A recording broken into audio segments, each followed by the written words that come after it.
Eu sou o seu Lento e eu tenho um segredo para dividir com vocês. Com vocês, Voos da Alma.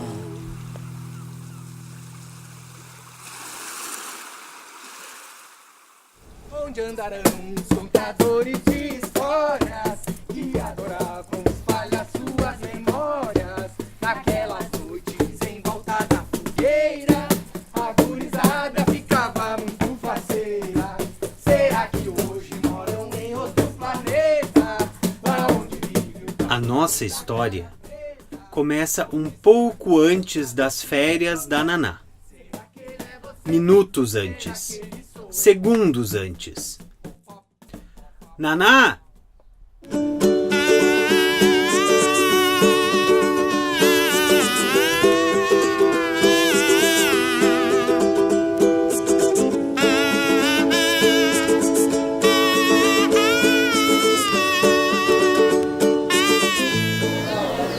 Uma obra de arte hippie. Um teatro? Ah, um circo, é? Eu imagino que seja um monte de brincadeira legal pra gente. Eu só não entendi muito bem o negócio sobre os desenhos ao redor dela, mas deve ser um negócio bem viajante, assim, sabe? Pode viajar, assim, em várias coisas. Mais ou menos me lembra alguns bichinhos, algumas coisas voando.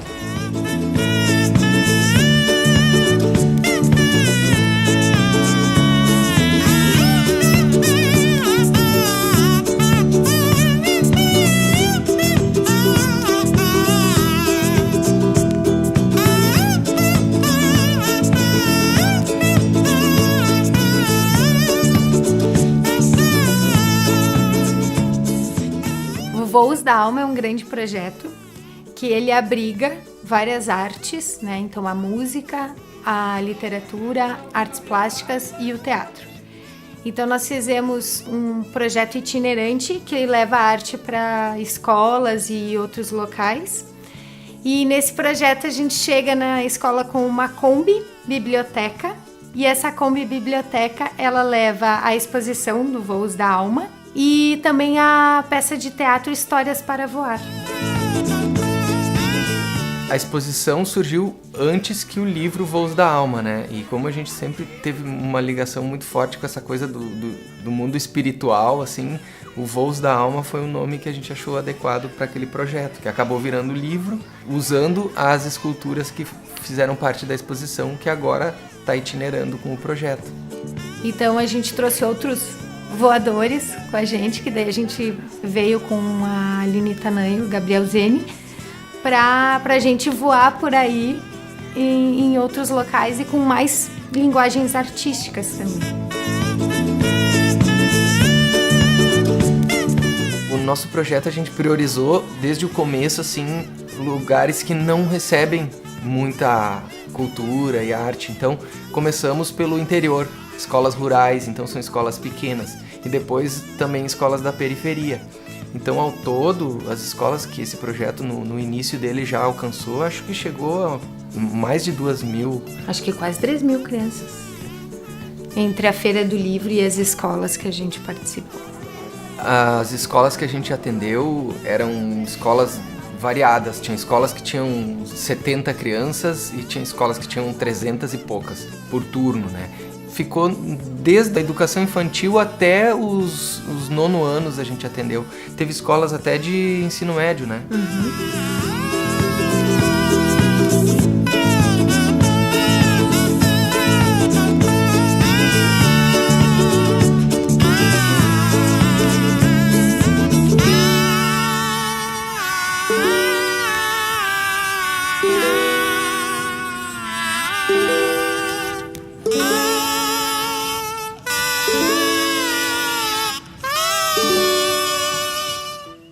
Partindo da inspiração do livro é que a gente teve a ideia das cenas e do da exposição, de montar essa estrutura, assim, de que começa...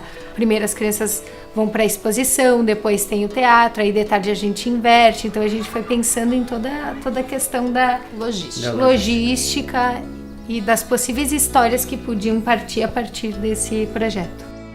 Então a gente uniu essa possibilidade com uma ideia, né, que foi esse trabalho com várias áreas, né, então teatro, a contação de história, com a exposição que queria continuar seguindo, né. Então a gente uniu todas as artes para fazer o Voos da Alma itinerante. É a exposição que deu origem ao livro, e do livro como que a gente conta uma história, como que a gente cria também um espetáculo a partir disso, né. Nós começamos a inventar músicas com as poesias, e daí já tinha até algumas que já tinham a música, como a do Baiacu, por exemplo, que é: o Baiacu é um peixe que infla e vive lá dentro do mar. Um dia ele encontrou seu Hélio, que lhe ensinou a voar. Juntos flutuaram por cima de lugares que poucos podem ver, pelas tais dimensões do sonho. E daí disso a gente foi ampliando as histórias e pegando outros personagens e dando uma sequência para a vida desse personagem, como por exemplo a Naná, né, que na história, aqui no livro ela é uma menina e na nossa história ela já é uma menina moça.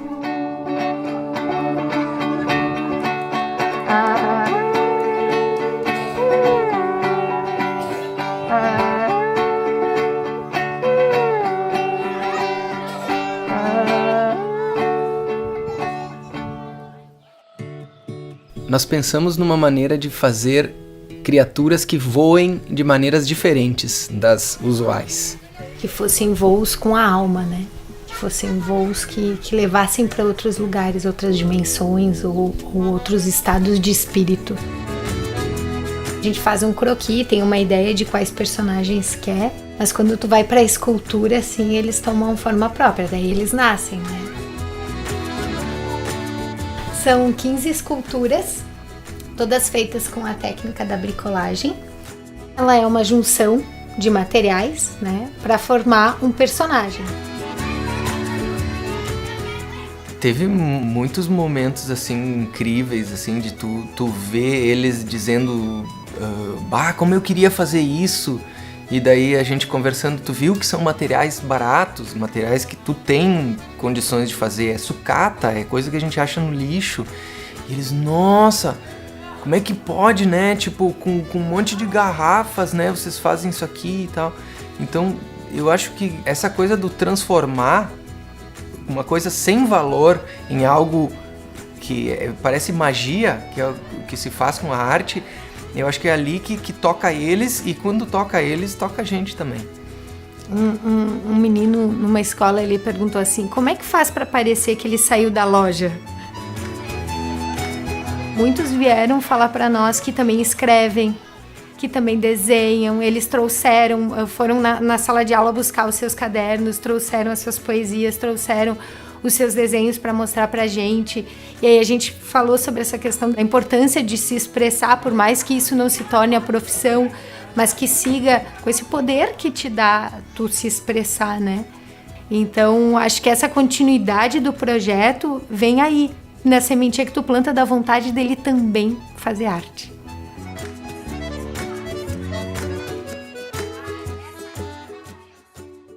Tem dias que eu só quero relaxar, ou brincar, ou não fazer nada, mas só ouço, faz isso, faz aquilo, assim, assado. Ai, ou então eu ouço, isso não é coisa de menina, te ajeita, olha a postura, barriga pra dentro. Ai, outro dia eu convidei os meus pais pra gente passear, mas eles só queriam saber da TV e do celular. Ai, às vezes eu tenho vontade de fugir pra ver se eu encontro alguém que me escute de verdade. Naná, o quê? Eu tenho uma história que vai te ajudar. A gente traz muito sutilmente uma crítica, que é a questão da própria fala do adulto, né? Então, a Naná, nessa formatação do espetáculo, que ela é um pouco maior, a peça inicia com essas vozes desses adultos falando que ela não pode isso, que ela tem que se comportar, que isso é postura, que isso é jeito. Então, quando a gente foi pro espetáculo, a gente trouxe essa questão um pouco mais forte, assim, não, mas o que faz a gente ir se podando? E isso começa lá na infância, com as próprias vozes que a gente também escutou e escuta ainda, a respeito do que a gente pode, do que a gente não pode fazer, né? E eu e a Gil, a gente conversou muito, né, no processo também, sobre a questão da Naná menina, né? A menina dentro desse julgamento de que algumas coisas é permitido aos meninos e outras não às meninas, e são cobranças, né, e imposições de uma forma que se encaixa, né, do que é considerado positivo, bom ou ruim, enfim, quando na verdade existe uma livre expressão que está sendo abafada, né? Quando ela tinha o pijama mágico, que é a história inicial do livro, ela ainda era uma criança e esse pijama ainda fazia ela ir pro mundo da imaginação. Mas quando ela vai perdendo essa inocência da infância, ela também vai tirando um pouquinho dela dos sonhos. E aí para nós foi super importante que ela tivesse outra idade, que ela tivesse em outra fase do ciclo. Então todas as histórias, né, elas vão se linkando, né? Pra gente falar da importância das histórias, mas a partir desse conflito da Naná, assim. Então a gente improvisava e depois a gente tentava entender onde. Aquilo... E aí se reorganizou isso e depois a gente voltou pra sala pra improvisar aquilo que faltava, dentro do processo criativo, né?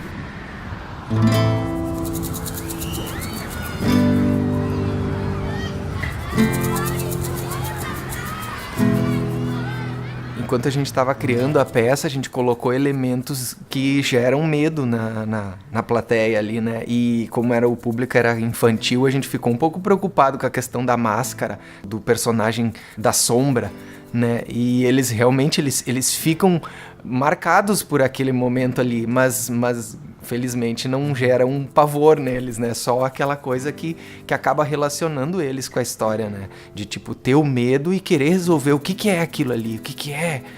E isso, eu acho que a função de uma história é causar esse conflito pra tu resolver, né? Será que as crianças têm medo do que a gente vai apresentar? Será que elas vão entender a profundidade do que a gente tá falando?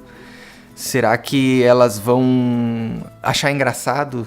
Será que elas vão achar entediante?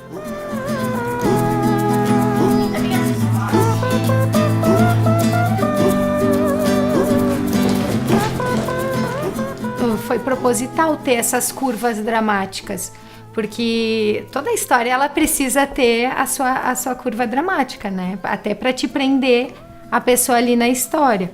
E para que todos conseguissem entrar na história, a gente inseriu várias camadas nessa história. E aí, claro, os artifícios da música, os artifícios visuais, os artifícios de misturar as plásticas com o teatro. Acho que isso também dá uma dinâmica interessante. Que a arte que possibilita essa liberdade, essa interação e essa reflexão do que pode ser melhor na minha vida, o que eu, através da arte eu consigo e eu posso ser melhor ou mais feliz. E a gente via muito isso com a conversa com os adolescentes, né, de se identificarem com aquela coisa do cinza que a vida se transforma de vez em quando. E também tu via o brilho nos olhos da criança acreditando que tinha uma lesma falante dentro da Kombi. Eles entram na história, eles se entregam àquela ficção ali, aquele faz de conta.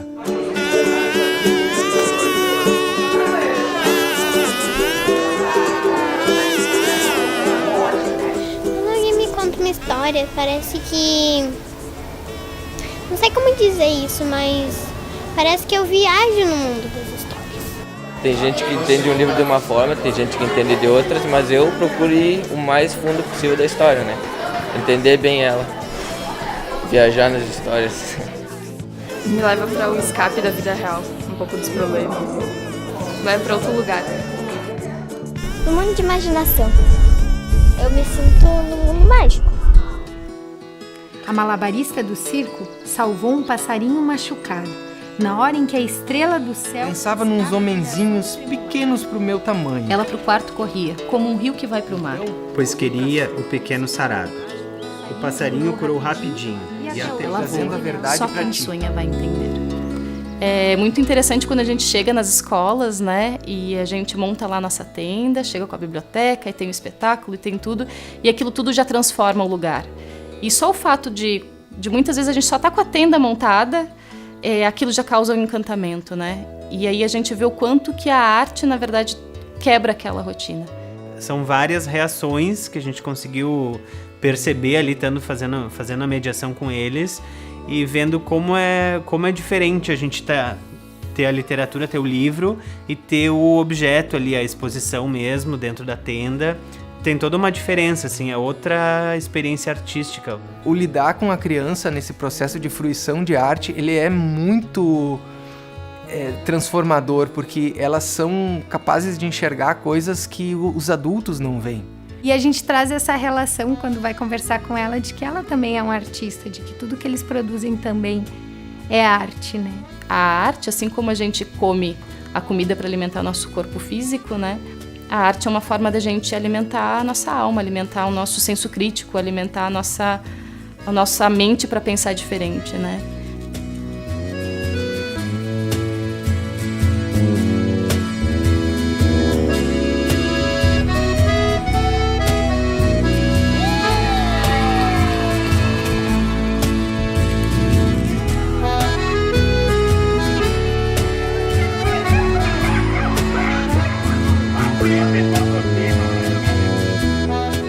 É interessante que a característica desse projeto é que ele é um projeto amplo para todas as idades, para todos os públicos e sem fronteiras. Então a gente começa por aqui, mas a ideia é expandi-lo. E ele não tem fronteiras, não tem nenhuma contraindicação.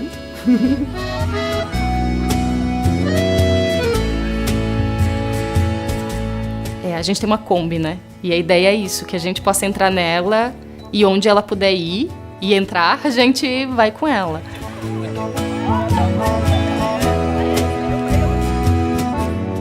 Como a gente aprende através da história e como a gente consegue perceber o outro e entender o outro através das histórias. Eu acho que essa sensibilização que nos falta, que sim pode começar com uma obra de arte, mas seria ótimo se isso também, e é isso que eu acredito, de que isso também ecoa nas nossas relações, né? Quando eu me sensibilizo pelo outro, por quem está do meu lado. Quando a gente vai na escola e quando a gente apresenta, nos lugares que a gente vai, a gente diz que aquela Kombi é um veículo espacial. E tem crianças que pedem para ver ela indo embora porque eles querem ver ela voando. Então eu acho que essa relação de uma simples ideia, uma exposição que vira um livro, que vira uma peça, que vira um projeto que compõe vários elementos dentro da arte, ele tem uma capacidade de voar imensa, né?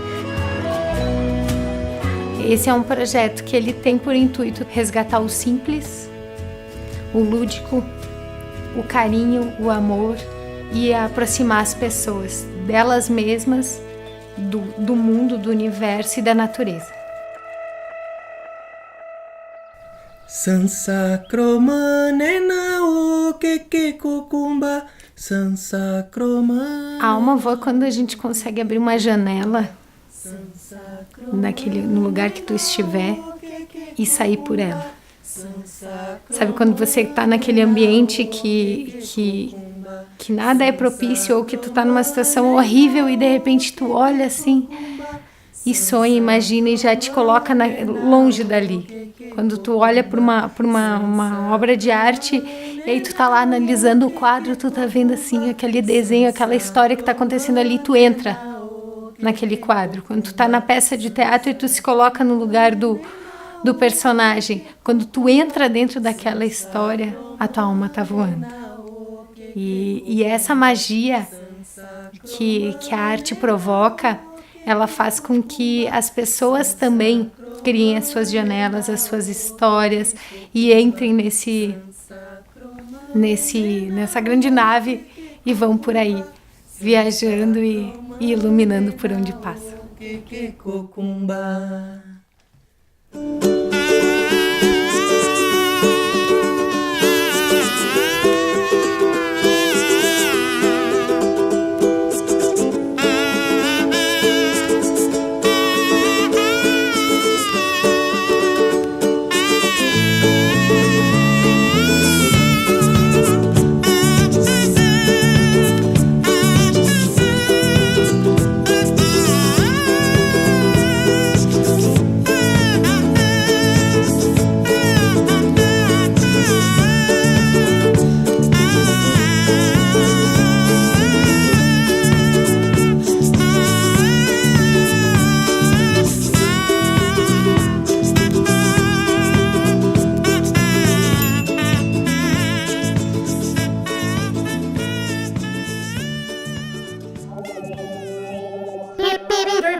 Será que existe no espaço gasolina pra abastecer as naves? Imagina! Use a imaginação, por favor. O que faz voar? O disco voador. Será que é gasolina? É claro que não. Se você descobrir, responda a questão. Será que é gasolina? É claro que não. Se você descobrir, responda a questão. Será que é gasolina? É claro que não. Se você descobrir, responda a questão. Será que é gasolina? É claro que não. Se você descobrir, responda a questão.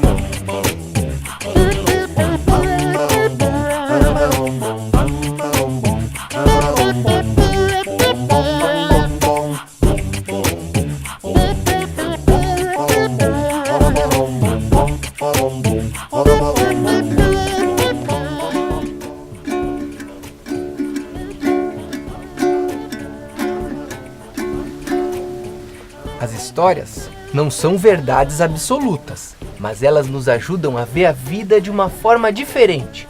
É através das histórias que a gente aprende a entender o outro.